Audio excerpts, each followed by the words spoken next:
Have you managed to call anybody in Afghanistan about this first? I mean, yes, I've spoken to a few friends that are international cricket players that are actually right now in Kabul, and they're trying everything they can, trying to raise money personally through their fans and through their following and stuff like that. So, yeah, it's really bad. It's a really bad situation right now. Should we send money to the Taliban? Absolutely. I mean, what has aid that's caused by natural disaster got anything to do with politics? I mean, there are NGOs out there are agencies out there that are actually independent. We can send them money and they can actually go out there and distribute it amongst the people who are hit by this disaster. Catherine, as Sohail explains it, it ought to work in that way, that we give money goes to the NGOs spend it on those people who are fighting for their lives and helping dig people out of crumpled buildings. Bitter experience suggests that not all the money goes where it ought to. Unfortunately. I mean, look, I understand the argument. Obviously, people are suffering, and I think that it would be a natural response to want to help. And it's, I think, to our credit. Now, that said, I profoundly disagree with the idea that, the UK, the EU, or any Western power, for that matter, would, willy-nilly just give money to the Taliban, which is a terrorist organization, which is listed, as a terrorist organization. The idea that we would be somewhat rationalizing their anti-Western narrative and actually, enabling them potentially by, through misappropriation of humanitarian aid, which is something that has happened regularly in war zones or in situations such as that, I think would be profoundly not only hypocritical and illegal, but actually going against the grain of what we stand for as far as our democracies are concerned. And I think that it is a political matter. The Taliban has behaved atrociously towards women, for example.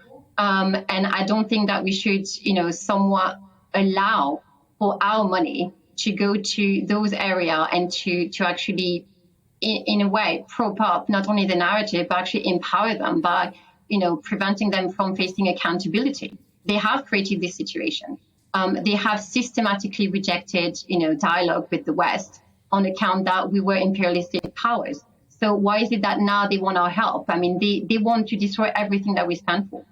So I understand the humanitarian situation, I do, but until the UK and other Western capitals actually set in place a system that, vets where the money is going and who is it going, where is it going for, and exactly what is it that it's going to achieve on the ground, I'm sorry, but the answer is no. Sohail, I visited Afghanistan a couple of times, one of the most beautiful countries in the world. I have to say, in the early 2000s, after the Taliban had been removed by Allied forces, the Northern Alliance, the stories of brutality in a pretty brutal country, it has to be said, were legion. Why should we believe that 20 years on, the Taliban has become a more benign force than they once were?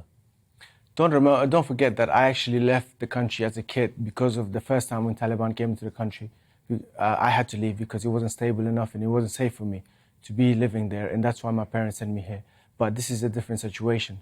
We are not talking about politics, we're not talking about agendas, we're not talking about, being against West, being against women, being against anything. This is simply a humanitarian situation that needs to be resolved, and those people who can afford to make a difference in trying to save those lives. It's got nothing to do with what Taliban believes in, what their agendas are, and who they're against. This is totally different. And as much as I ran away from them when I was a kid and I had to build a life here on my own, this is totally different. And I'm very against what she said, that we should not help them. I mean, I have a business, I work here, I pay tax, I have employees, and I am willing to pay my tax money towards those people who are affected by this natural disaster that got nothing to do with politics, agencies, governments, or nothing. It's simply, those people simply need help, and we should help them. Catherine, if only, let's say, 50%, 25% of the money that gets sent by the EU and other entities ends up in the pockets of people who need it.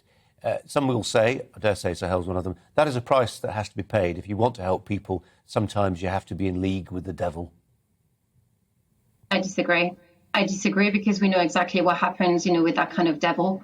The money could be sent towards the funding of terrorism. That could be something that we face at home in terms of our own security. We would be enabling terrorism, and I don't think that any taxpayer in the UK would want to do that because it's endangering people's life abroad and here. And the danger is this.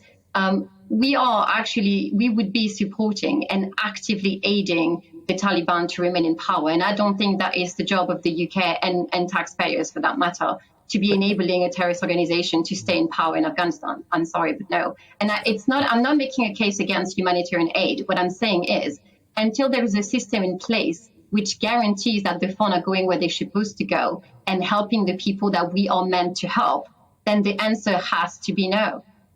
Sohail Ahmed.